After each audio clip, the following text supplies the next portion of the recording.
Good afternoon, everyone. I hope I am able to start my presentation.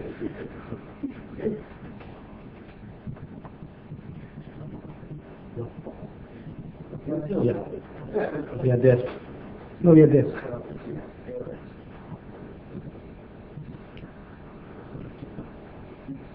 Okay.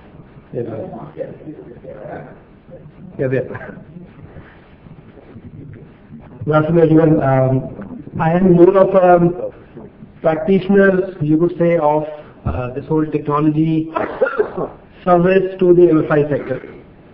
So you will find the discussion that I'll have will be more specific. Also, you will see a lot of why behind many of the, I'm quite happy to see, many of the thoughts that we have, others are also coming to the similar kind of conclusions. Very happy to see that biometric cards are becoming one of the ways to enter this market. Very happy to see handhelds, POS devices are being discussed rather than experimental devices. Because we, as a company, like my background also, I've been a banker. And before moving into this role, and when we started looking at this, we are a company actually promoted by banks in India. And our role was more to look at and select an appropriate technology which can service this sector. So we ourselves are not a vendor, we don't manufacture any of these things, what we currently offer in the market. But being myself on the business side, we have made some choices. And having made those choices, these are the ones that we currently offer.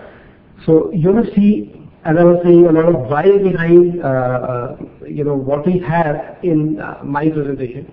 But in a nutshell, if I was to say, this is who we are, a company who's focused on this micro customer per se and wanting to serve 25 million customers in the market. If I was to lay out the philosophy or our basic tenets, couple of things which drive us. The key one of them is, of course, the scale.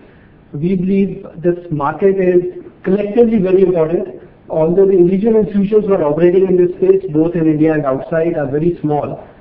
As a result, what we are seeing is the mainstream technology suppliers are not ready to attract or not ready to serve this market.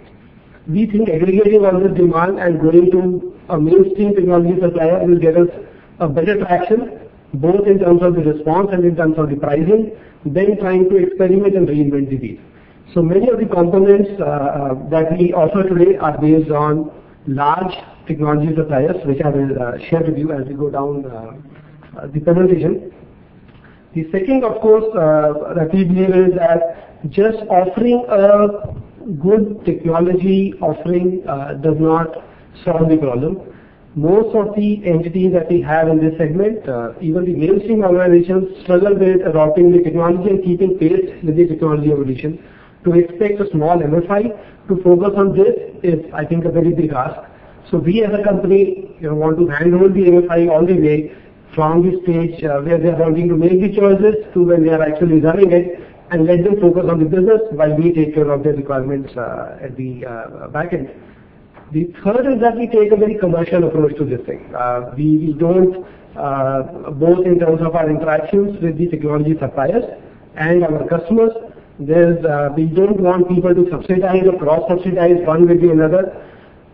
The offering is, as I was saying, the best in class at the most competitive pricing, and we don't take any subsidized approach to any of these things. We work with customers or MFIs as a supplier of technology at a commercial basis, not as somebody who's wanting to fund part of their technology development. So it's also a test for us that whatever decision that we are taking, can they pass the commercial test in the market or not? Two observations that I can make, in my experience, which has happened, and I in fact saw, about this in some of the two presentations that we just saw.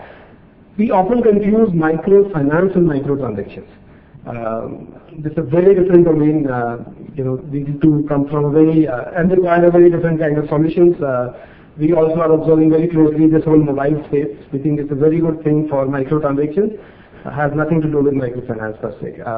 Of course, it's useful for this market, but yeah, there's a difference on that.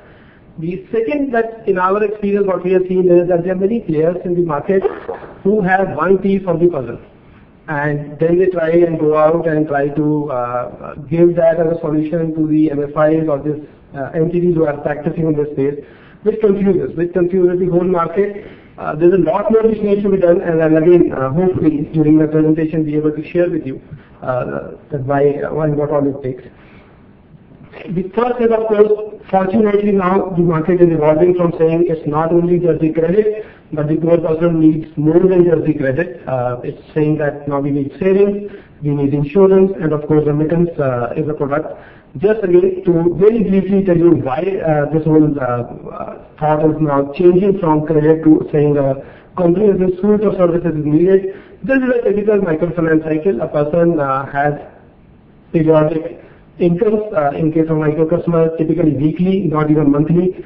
And any time an event happens in his family, say a wedding, some education, something, or some productive requirement, he or she borrows and pays off during the rest of the cycle, thus clearing off the loan.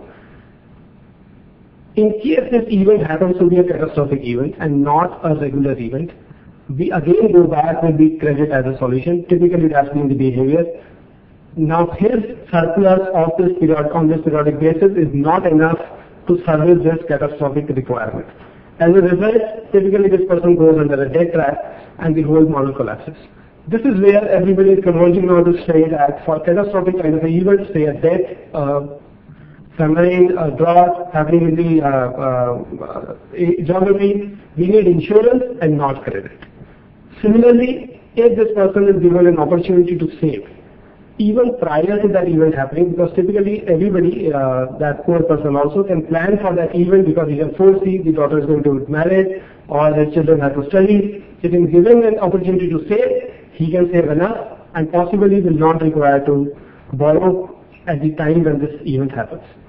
This is what is converging everybody to say that let's look at in a comprehensive manner what we need to offer to this customer rather than simply saying credit. And in fact, if you ask me, the whole biometric card or the whole discussion which is happening, if you focus only on loan, is not needed at all.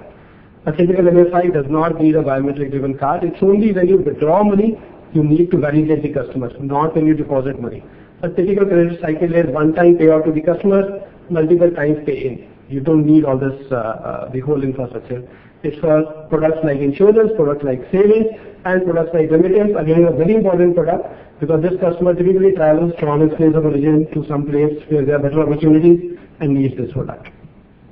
Now, this whole math behind this goes to something like this. In our estimate, based on some set of assumptions, you can earn probably around $50 or 2,000 rupees from this customer in a year, all products put together. So any solution you offer has to fit into that domain to say that you'll be able to service it.